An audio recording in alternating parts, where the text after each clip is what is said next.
ही मगरीच्या तोंडात कशी गेली आणि एवढी मोठी कशी झाली? हा काय पाहतोय आणि मी का गोंधळलो? अबे अडकलो. या सगळ्या प्रश्नांची उत्तरे या भूतबंगल्यात आहेत का, की या राईडमध्ये आहेत? चला शोधूया.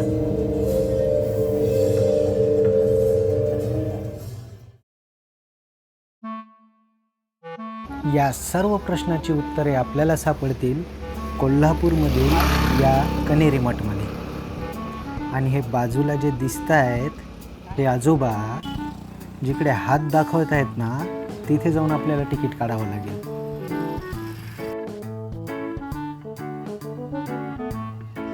सर्वात पहिले आपण प्रवेश केला या वन उद्यानात. या वन उद्यानात असं काय नेमकं आहे?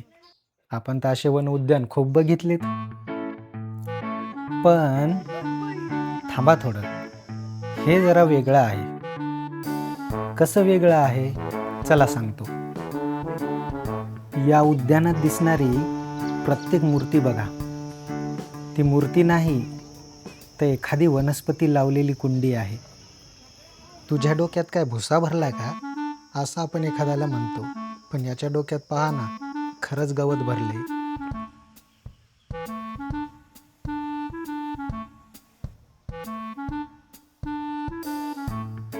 डोक्यात गवत झाल्यासारखं थोडंसं डोकं खाजवा आणि मला सांगा, उद्यानात कधी विषारी वनस्पती पाहिल्यात का? ह्या बघा, ह्या सर्व विषारी वनस्पतींचा संग्रह आहे. याला हात लावू नका, फक्त डोळ्याने बघा.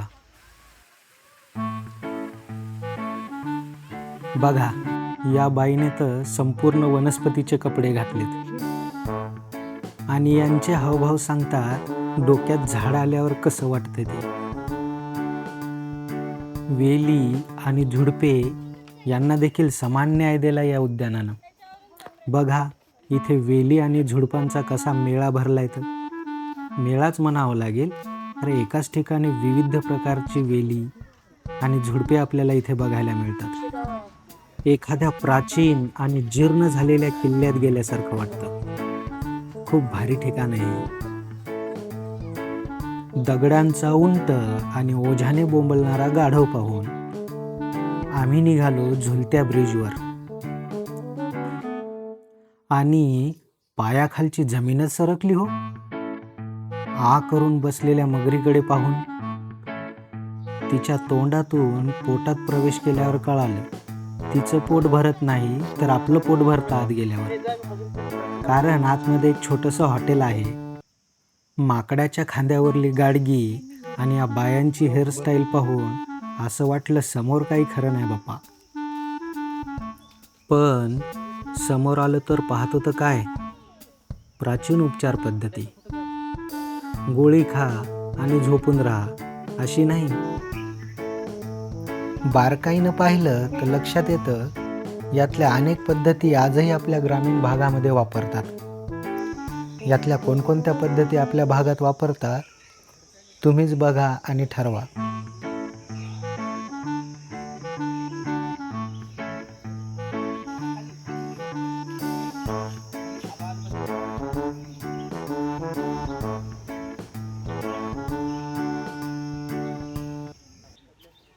वन उद्यान पाहून आम्ही आलो सिद्धगिरी एक्सप्रेसनं माया महल बघायला.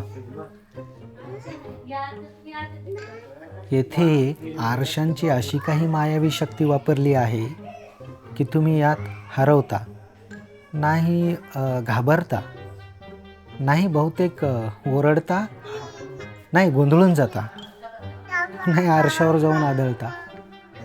काय माहीत काय काय करता ते. सगळंच होतं इथं. अबे अबे अडकलो.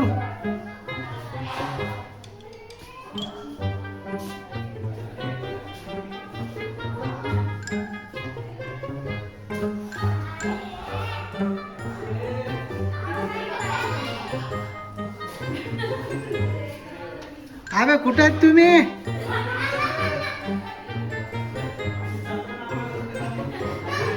आता आवाज द्या मला, काही सापड ना तुम्ही.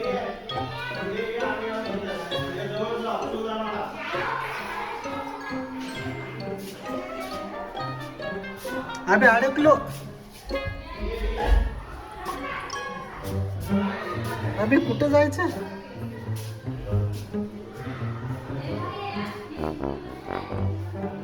हो भाऊजी माय सांगा ना, मी अडकलो आता, मला कळत नाही.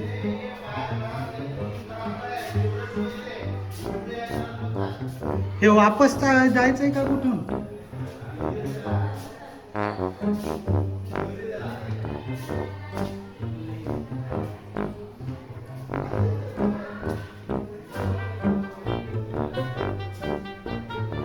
हा आलो आलो आलो आलो. साऊ कन्फ्यूज व्हायला. कुठेच आलं रे. मम्मी मम्मी कुठे आहे? मम्मी नाही. हे बाई ये इथं मम्मी आहे.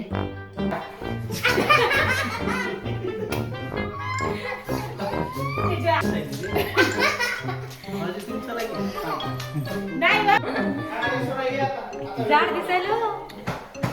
हे बोले मोठे मोठे. अरे ताई पाय लांबाट.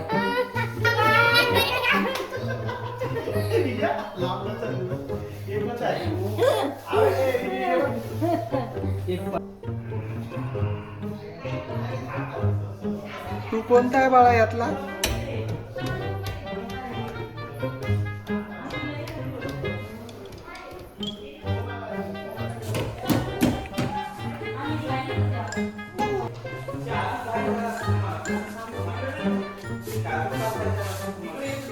हसत हसत बाहेर आलो तर समोर होता भूत बंगला, आम्हाला रडवायला. मी इथे काहीच बोलणार नाही, कारण भूतांसमोर बोलण्याची आपली हिंमत नाही.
इथं काही नाही.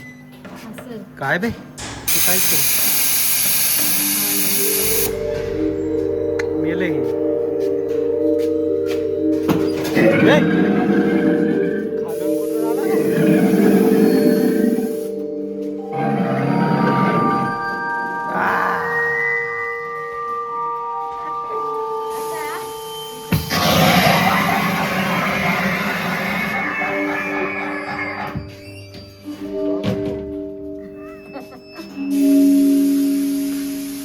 ऑक्सिजन मध्ये वाज झाले.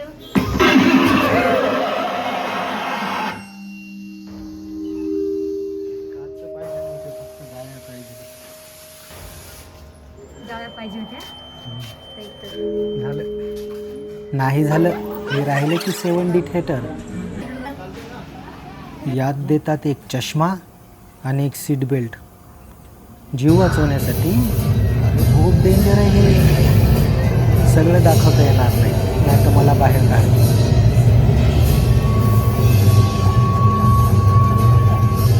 थिएटरातून सरळ येऊन पडतो आपण या सिद्धगिरी म्युझियमच्या प्रवेशद्वारावर.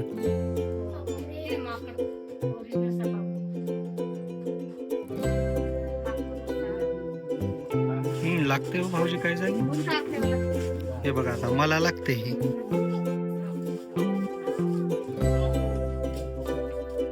या म्युझियमच्या सुरुवातीच्या टप्प्यात प्राचीन कथा आणि ज्ञानाच्या काही गोष्टी सांगितल्या आहेत. त्यात एकलव्य, शबरी, कृष्ण यांच्या कथा आहेत.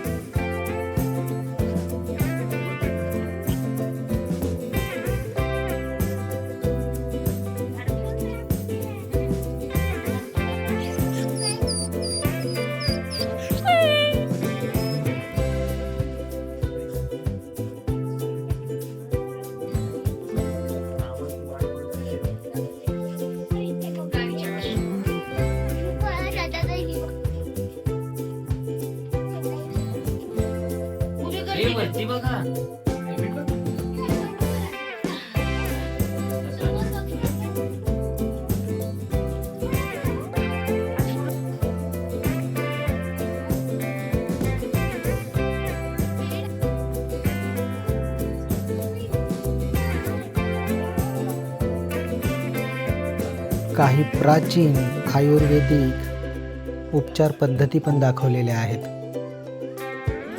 आपण प्राचीन काळामध्ये एवढे पुढारलेलो होतो, एवढे विद्वान होतो, तर मला प्रश्न पडतो, आज आपण एवढं मागं कसं काय पडलो या जगासमोर? याचं उत्तर जातीवादात आहे का? तुम्हाला काय वाटतं? सांगा कमेंटमध्ये.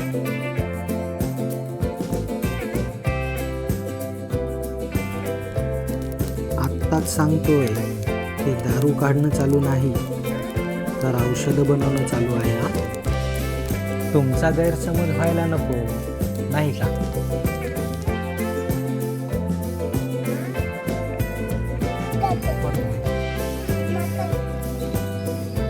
एवढं फिरून झाल्यानंतर आम्ही पण या वानरावाने थोडीशी विश्रांती आणि जलप्राशन केली. विश्रांती आणि जलप्राशन, हो, असे शब्द सुचतात इथं आले की. हे आपल्यावर रागवणारे पप्पा नाहीत, तर हे आहेत दट्टू. दट्टू म्हणजे पूर्वीच्या काळी दगड फोडणारे लोक.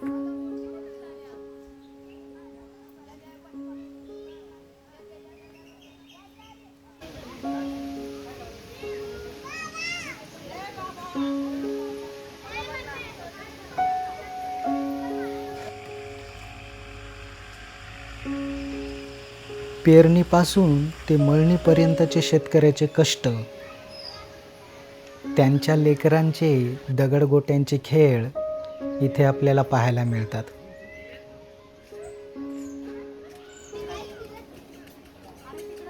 गुरे राखणारे पशुपालक, त्यांची गुरे हे खरंच जिवंत प्राण्यासारखे वाटतात. आपल्याला 100 वर्षापूर्वी घेऊन जातात. असं वाटतं आपण जुन्या काळातल्या एखाद्या गावात फिरतोय.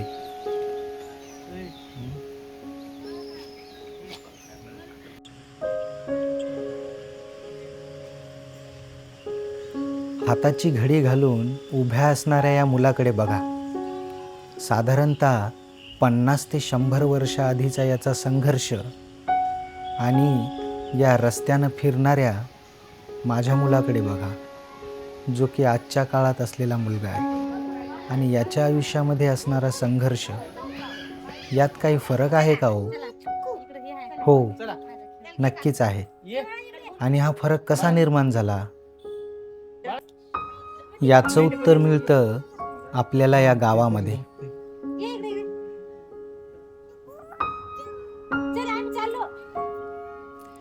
या गावातील प्रत्येक व्यक्तीचा व्यवसाय आणि त्याचे हावभाव लक्षपूर्वक बघा. तुम्हाला प्रत्येकाचा जीवनासाठीचा वेगळा संघर्ष दिसेल.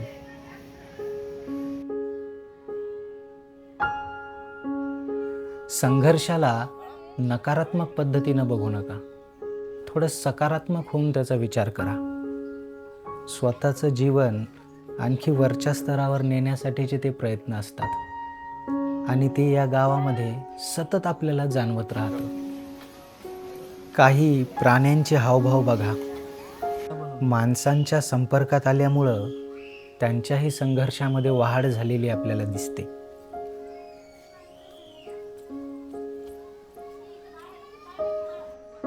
काही खेळ, काही मनोरंजनात्मक कार्यक्रम असे या गावामध्ये आपल्याला सतत मध्ये मध्ये दिसत राहतील आणि ते असायलाच हवेत ना. त्यामुळे तर कष्टाची जाणीव होत नाही. आपल्याला झालेल्या आजाराचं दुःख कमी होतं. हे मनोरंजनात्मक कार्यक्रम त्यावेळी जितके महत्त्वाचे होते, आजही तितकेच महत्त्वाचे आहेत आणि ते समोरही तितकेच महत्त्वाचे राहतील.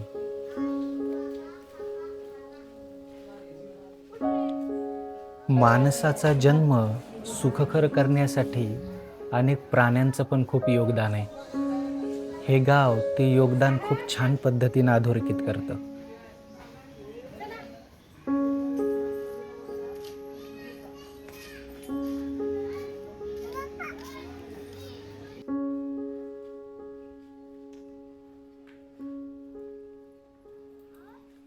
या गावातील व्यवसायांमध्ये आपल्याला कलात्मकता दिसते.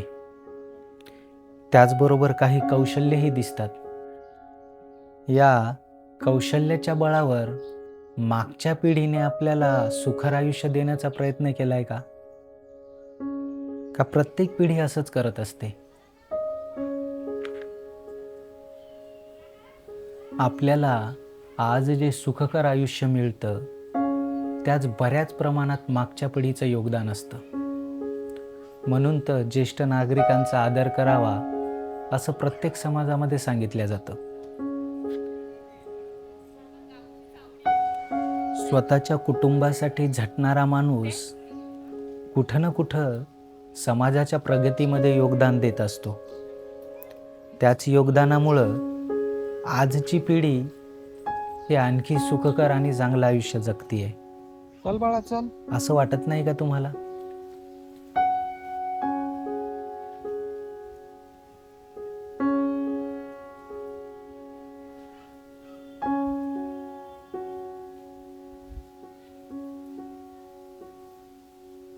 आपल्या जीवाची बाजी लावणारी पिढी आपल्या खांद्यावरच्या भविष्यासाठी या पातळीपर्यंत जाऊ शकते, याचं खरंच खूप आश्चर्य वाटतं. इथून पुढे गावात फेरफटका मारताना आपल्याला संघर्षाची तीव्रता थोडी कमी होताना दिसेल. छोट्या छोट्या घरांचं प्रमाण थोडं कमी होऊन मोठे मोठे वाडे दिसायला लागतील. मनोरंजनाचं स्वरूप देखील थोडंसं बदललेलं दिसेल. त्यात धार्मिकतेची झालर थोडीशी जास्त दिसेल.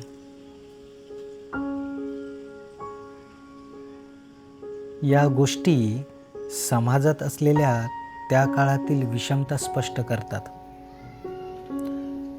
पण लक्षात घ्या, ह्या विषमता सगळ्याच समाजात असतात. विशेषतः आर्थिक विषमता आजही आपल्याला ती दिसते आणि भविष्यातही ती राहणार आहे. मग संविधानानंतर विषमतेत काय फरक पडला? चला समजून घेऊ. त्या काळातली विषमता आणि आजच्या काळातील विषमता यात काय फरक पडला आणि संविधान त्यात कशी मोलाची भूमिका बजावतो. या गावात आपल्याला दिसतं विशिष्ट जातीचे लोक विशिष्ट व्यवसायच करतायत. त्यांना दुसरा व्यवसाय करण्याची परवानगी नाही. म्हणजे खऱ्या अर्थानं गाव जरी स्वयंपूर्ण दिसत असलं तरी प्रगती करण्यासाठी संधीचा अभाव दिसतो.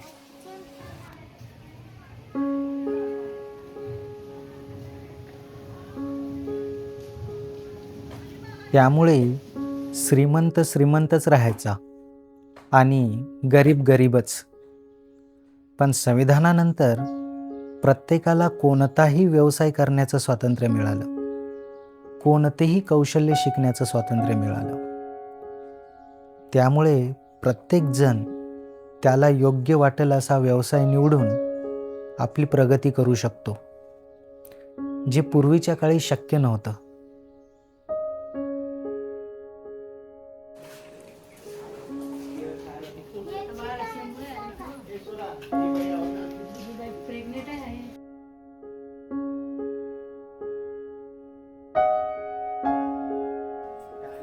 बघा ना, या आजीच्या मुलाला किंवा हिच्या नातवांना पिढ्यानं पिढ्या हेच काम करायला लावलं तर,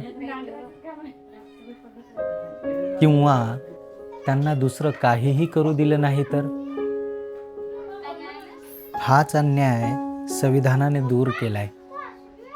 आणि त्यामुळे प्रत्येकजण आपली प्रगती करू शकतो किंवा सुखकर आयुष्य जगू शकतो, हे गॅरंटी संविधान देतं. आपले जुने गावं, आपल्या संस्कृती आपल्याला किती जरी महान वाटल्या ना, तरी देखील त्यात पण काही चुकीच्या गोष्टी होत्या, काही चांगल्या गोष्टी होत्या. त्यातल्या चुकीच्या गोष्टी सोडून चांगल्या गोष्टी अनुकरण केल्या आणि पुढे जर प्रगती करत राहिलो तर यात काहीच वावगं नाही, नाही का?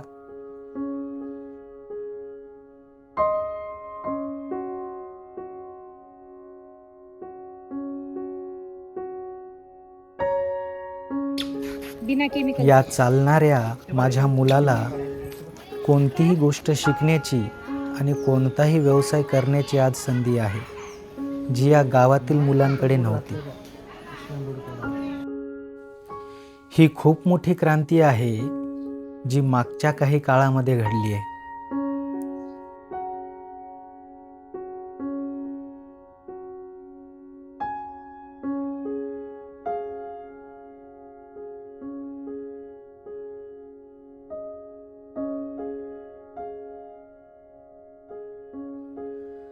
गर्दी नेईल तिकडे जायचं की स्वतःची वाट स्वतःच ठरवायची, हे स्वातंत्र्य आहे. कोणापुढे झुकायचं किंवा नाही झुकायचं हे ठरवण्याचं स्वातंत्र्य आहे. आपल्याला आहे ते जशास तसं स्वीकारायचं की तार्किक विचार करून योग्य ते स्वीकारायचं, हे पण स्वातंत्र्य आहे. थोडक्यात सांगायचं तर विशिष्ट प्राण्यासारखं एकाच खुंटीला बांधून जीवन न जगता मुक्त जीवन जगण्याचं स्वातंत्र्य आहे. आणि हे स्वातंत्र्य संविधानाने आपल्याला मुक्त हस्तेपणे दिले. सासरला चाललेल्या लेकीला आजही आपण भरलेल्या डोळ्यांनी निरोप देतो, पण ही लेक सासरी सुखी कशी राहील किंवा संरक्षित कशी राहील याची काळजी संविधान घेतं. संविधान सर्वांना समान न्याय देण्याचा आज प्रयत्न करतं. मग व्यक्ती कोणत्याही जातीची असो किंवा कोणत्याही धर्माची असो.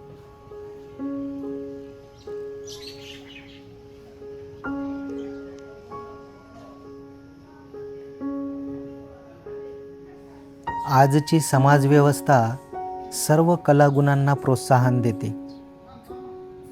ती कोणाच्याही श्रीमंतीच्या किंवा प्रगतीच्या आड येत नाही.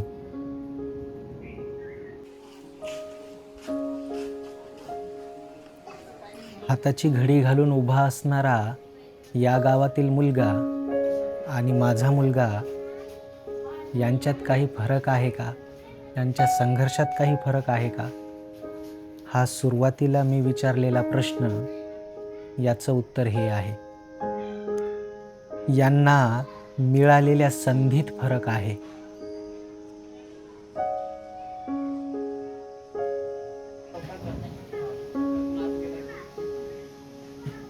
या व्हिडिओबद्दल तुम्हाला काही मत व्यक्त करायचे असतील तर ते कमेंटमध्ये करा. चॅनलला सबस्क्राईब करून मला प्रोत्साहन द्या. हा व्हिडिओ संपूर्ण पाहिल्याबद्दल तुमचे मनपूर्वक आभार.